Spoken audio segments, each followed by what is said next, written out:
Welcome to the Scottish Rite Journal podcast, an audio presentation of the Scottish Rite Journal, brought to you by the Supreme Council of the Scottish Rite, Southern Jurisdiction, Mother Supreme Council of the World. This week's article is The Masonic Music of John Philip Sousa by musicologist, composer, and master mason Gregory Martin, and comes from the July-August 2021 issue of the Scottish Rite Journal. The John Philip Sousa Lodge in the District of Columbia began to operate under dispensation in early 2020.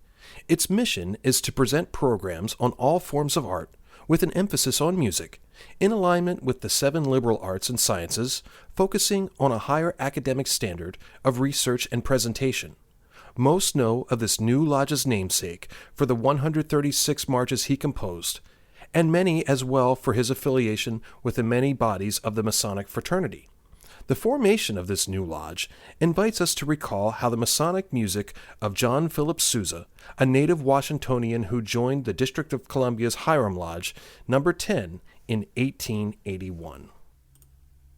Brother Sousa wrote more than 300 compositions in his lifetime. These included not only the marches that earned him the sobriquet, the March King, but also operettas, other vocal works, and concert pieces. Most Masonic biographies of Sousa state, anecdotally, that during his 51 years as a Mason, he composed several marches with Masonic origins, normally listing 3, the Crusader, the Thunderer, and Nobles of the Mystic Shrine. Examining the works, their dedications, their manuscripts, and even some earlier Sousa compositions will shed some light on the origins of these pieces. To define a piece as Masonic music, it should ideally meet at least one of 2 criteria. 1, being dedicated to the craft or being dedicated to a Mason who was identified as such, or 2, having definitive Masonic themes in the music itself with some sort of reference supporting claims that this was indeed the intention of the composer. For example, program notes or correspondence about the piece in question. The first is simple to identify because it would be inscribed in the score as a dedication or stated in the performance notes or program notes. Masonic musical themes can sometimes be more elusive. Many times, themes are attributed to a piece of music, but only as later speculation, and thus such pieces should not be listed properly as Masonic music. For example, Masonic musical concepts have been used by the composers Mozart and Sibelius, with documentation by the composers or their collaborators. In using these 2 criteria for categorizing a work as Masonic, we can definitely classify specific works of Sousa as Masonic. Aside from the 3 aforementioned pieces cited in Masonic biographies of Sousa, none of his more than 300 works can be classified as Masonic, since none have Masonic dedications or musical themes that can be identified with a level of certainty. The Thunderer and Nobles of the Mystic Shrine meet the criteria for Masonic music, as will be explained below. Examination of the Crusader, however, raises many questions about its Masonic origins. The Thunderer is the simplest to identify, since Sousa dedicated the work to the Columbia Commandery No. 2, Knights Templar, Washington, D.C., in 1889.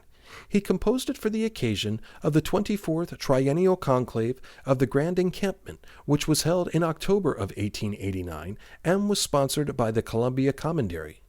The manuscript sketch is dated September 21, 1889. What is interesting about this work is that the second section is an adaptation of an earlier work for 2 trumpets and drums, published in early 1886 by Carl Fischer and entitled "Here's to Your Health, Sir." This composition was a part of a book of instruction for the field trumpet and drum.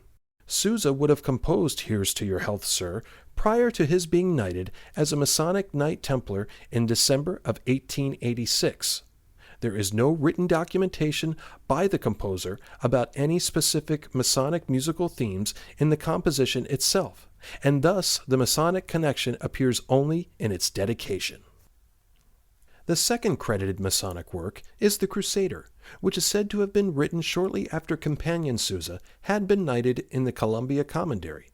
This scenario would be unlikely, however, since in the manuscript of the composition we can see that the composer signed and dated the work 1888, 2 years after he had been knighted.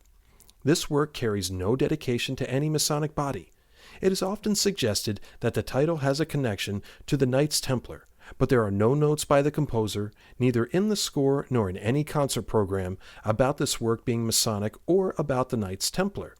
However, the 1889 piano solo version, published by Harry Coleman, has a cover illustration of what appear to be Knights Templar Crusaders with the St. George's Cross, an illustration by one Thornburg, New York, chosen by the publisher, which perhaps further associated the march with the Knights Templar. Other than this tenuous connection, the Crusader has no criteria to categorize the work as Masonic, and therefore should not be properly listed as such. The final of the 3 pieces is Nobles of the Mystic Shrine. Sousa became a Shriner at Alma's Temple on April 21, 1922, and was named the first honorary conductor for life. To commemorate this appointment, Sousa was asked to compose a march to be performed at the 1923 Shriners Convention in Washington, D.C. Nobles of the Mystic Shrine is dissimilar to other Sousa marches. It is a concert-oriented piece which includes a harp, making it impossible for it to be used as a traditional march. The score also calls for a jingling Johnny or a Turkish crescent, a Turkish instrument consisting of a pole supporting a crescent moon with bells hung on it, often substituted by a tambourine in modern performances.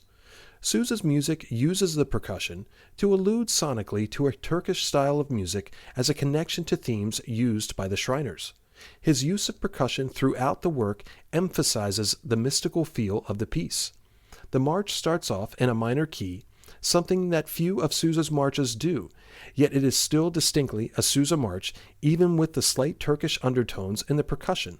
This work is undoubtedly a Masonic work composed for a Masonic occasion, which further hints towards the craft in the music itself. The brilliant musical career of John Philip Sousa spanned more than half a century. An active member in a number of Masonic bodies, he composed 2 distinctive marches for Masonic events and a third which was likely not, although it has long been assumed to have a Masonic connection and thus has become part of the lore of Sousa and Freemasonry. While the March King's Masonic output was limited to a few select pieces, the craft is forever grateful for these contributions of music to the fraternity. Any accompanying photographs or citations for this article can be found in the corresponding print edition. The Scottish Rite Journal is published by the Supreme Council of the Scottish Rite, Southern Jurisdiction, Mother Supreme Council of the World. Mark Dreisenstock, 32nd degree, KCCH, Managing Editor. I'm your host, Matt Bowers.